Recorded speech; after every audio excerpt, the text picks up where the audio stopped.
one of the excuses is that they can't control their fans. They sent out no call to action. They didn't tell people to do this.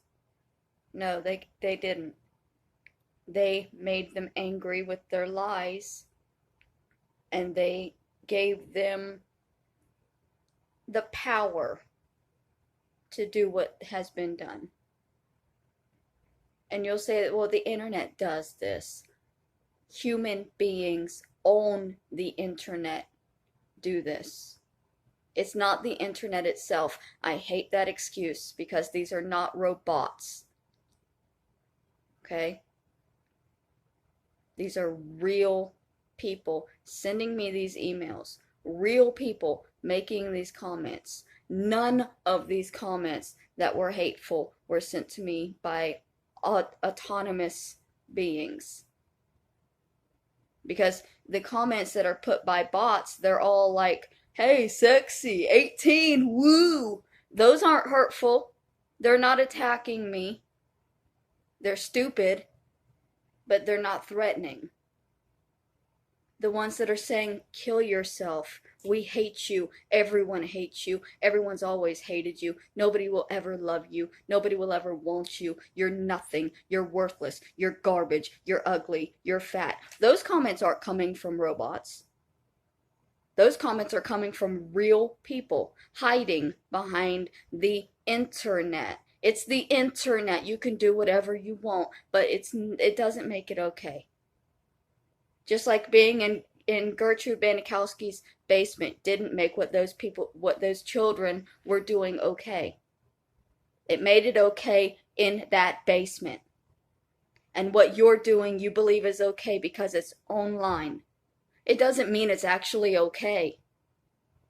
It means that you've been blinded by the environment that you've surrounded yourself in to believe that it's okay. And if anybody steps in and says this is wrong, you push them out of the group so that you don't have to hear that anymore.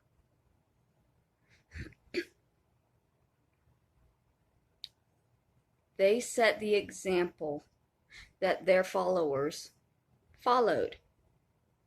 So, no, they didn't send men to hurt me. That was somebody who they say that they don't acknowledge. They don't associate with that person. He goes too far and it's not their fault. What they did was mail me a shovel with all of their names on it to show me that they know where I live. And they made it live stream. They did it live. And what that did was show their followers that it's okay to contact me at home because they're doing it. They're doing it on live stream, calling me, mailing me things, emailing me. Adonis Paul used to email me these intimidating, noxious emails and then say, but hundreds of people watched me do this, so it must be fine. Hundreds of people with the same mindset as you watched you intimidate and threaten a mentally ill woman and thought it was fine, and nobody still sees a problem with that. Because you're living in a fucking echo chamber. You only listen to what you want to hear, and you want to hear that you're a good person, that you're helping these horrible people who just need to get over themselves. You listen to my aunt say that if I would stop pretending to have mental health issues, the family would love me. And then just accepted that that was a normal thing to believe or to say or to even think. Because it's the world that you've put yourself in, that you've surrounded yourself in. All of the things that the users they say have gone too far do were instigated by things that the users who believe they're doing the right thing did. The ones that went too far also believed they were doing the right thing.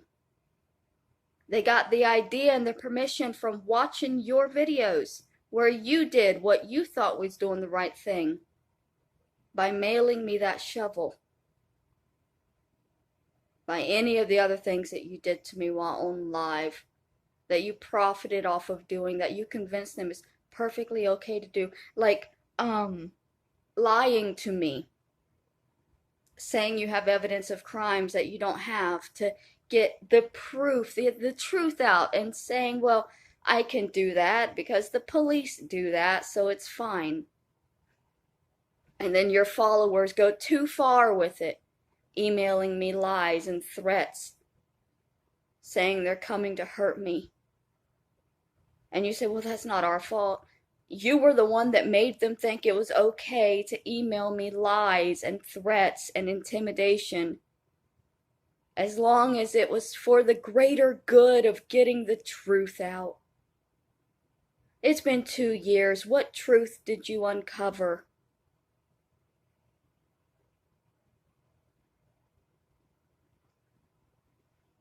What truth have you found? After 2 years of mocking and belittling and abusing and threatening and intimidating me, and saying, well, a reasonable person would not be even upset by this. A reasonable person would not be scared. But you knew I was not a reasonable person when you started attacking me. You knew that I was a mentally ill woman who had just come off of 5 years of being homeless. And in less than a month of having my apartment, my address was out there, and you were mailing me shovels, and I was receiving death threats and rape threats sent straight to my home, where I was supposed to be learning to be a human being again, where I was supposed to be feeling safe for the first time in years. Keep telling yourselves you're just doing what's right.